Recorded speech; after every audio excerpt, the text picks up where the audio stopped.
आप सभी को मेरा प्रणाम। आज 9 सितंबर 2024 है। दिन सोमवार है। भोलेनाथ का दिन है। भोलेनाथ की विशेष पूजा की जाती है। आज आपातकालीन सेवा दिवस भी है। इमरजेंसी सर्विसेज जो डे है, जब कोई इमरजेंसी हो सेवा अवश्य देनी चाहिए।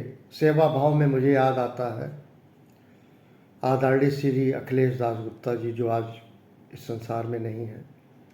लखनऊ के करीब करीब हर चौराहों पे उनकी एम्बुलेंस होती थी, निःशुल्क सेवा होती थी। किसी भी मरीज को ले जाने ले आने का काम, कोई खर्च नहीं। और आज भी कपूरथला के सामने एक मस्जिद है जिनसे मैं संपर्क में हूँ। वो जब कोई भी कहीं जाना चाहे ले ले, कोई खर्च नहीं, केवल पेट्रोल का देना होता है या डीजल का देना होता है, लेकिन कोई किराया नहीं है। दुनिया में ऐसी बहुत सारी चीज़ें हैं।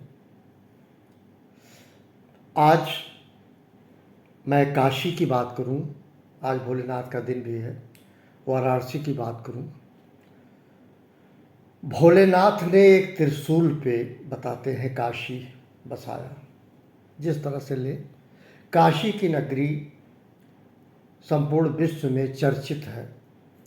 बाबा विश्वनाथ, बाबा भोलेनाथ, काशी की नगरी शंकर भगवान की।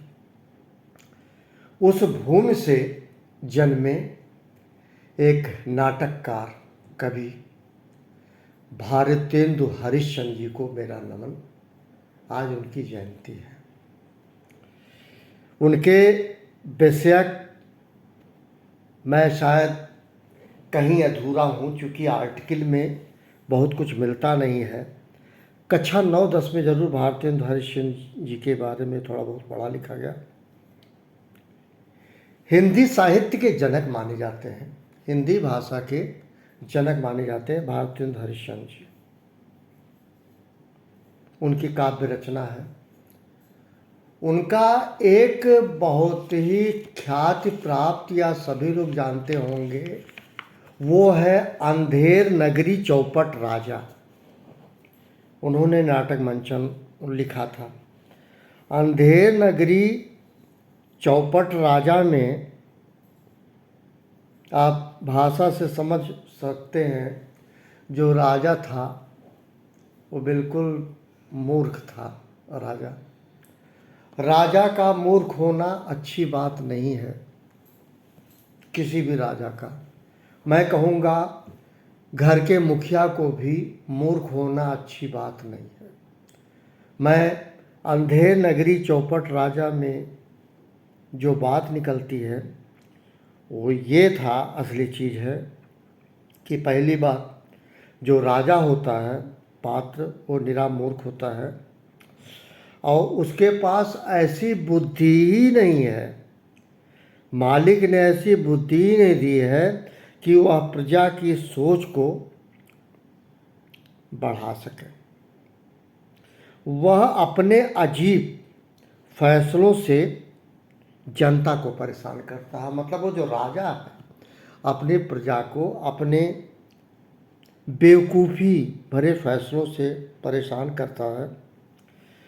और सबसे बड़ी बात यह है कि रबड़ी और कोई भी सामान सब एक आना पसेर था। उसके राज्य में, अंधेर नगरी चौपट राजा में, असली चीज़ यही है, मुख्य बात उसमें कही गई है, उसका सार यही है कि रबड़ी से लेकर सोना तक जो एग्जैक्ट बात कही जाती है, जबकि आपको पता है रबड़ी का दाम कुछ और होगा, दूध से बनता है, सोना एक महंगा आइटम है, लेकिन उसके राज्य में रबड़ी का जो दाम था वही सोने का दाम था। ये एक बात कह के मैं समाप्त करूं। मैं ये कहूँगा कि राजा में 5 गुण होने चाहिए। ये मैं कहीं से बता नहीं रहा हूँ, मैंने कहीं पढ़ा है। 5 गुण, राजा में भी, और घर के मुखिया में भी 5 गुण होना चाहिए। सबसे पहले एबिलिटी, योग्यता होनी चाहिए, योग्य होना चाहिए, राजा को योग्य होना चाहिए। उसके बाद नॉलेज होना चाहिए, ज्ञान होना चाहिए, और ज्ञान में ये होता है वो खुद का स्वयं का विवेक इस्तेमाल करे राजा या घर का मुखिया, किसी दूसरे की बातों को बिल्कुल अनसुना कर दे, तब तो वो राजा है। राजा या मुखिया का मतलब ही है वो स्वयं विवेक का इस्तेमाल करे, योग्यता, ज्ञान, 2 हो गया। तीसरा, राजा को ईमानदार होना चाहिए, ऑनेस्ट होना चाहिए।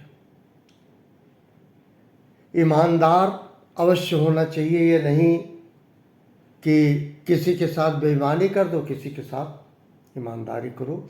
दोहरा चरित्र राजा को या घर के मुखिया को नहीं जीना चाहिए, ईमानदार होना चाहिए। एक बात और है, सिंसियर होना चाहिए, कर्तव्य परायणता होना चाहिए। उसके बाद लास्ट वर्ड बचता है, वो है इम्पार्शियलिटी। कहते हैं पक्षपात पूर्ण रवैया राजा का कभी नहीं होना चाहिए। मतलब कहने का, अगर कोई सजा देनी है, अगर वो राजा है, तो जो सजा वो प्रजा को देगी, अगर वही गलती उसके घर के परिवारीजन करते हैं, वही सजा उसको भी देना चाहिए, चाहे बेटा हो चाहे पत्नी हो।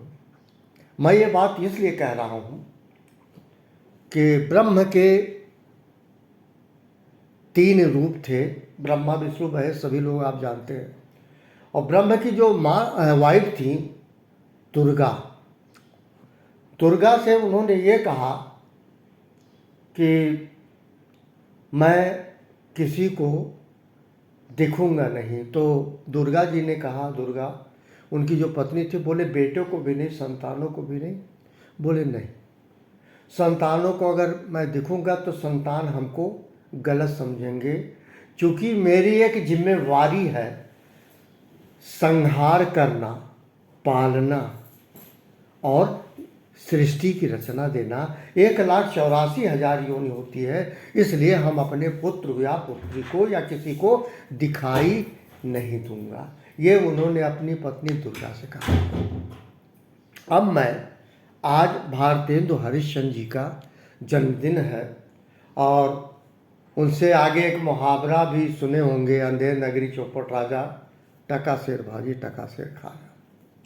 ये कहावत आगे चल के एक प्रोवर्ब बना, लेकिन बेसिकली ये भारतेंदु हरिश्चंद्र जी का एक नाटक था, नाट्य रूप था, अंधेर नगरी चौपट राजा। मैं पुनः उनको नमन करता हूँ और आप सभी को मैं प्रणाम करता हूँ। Thank you.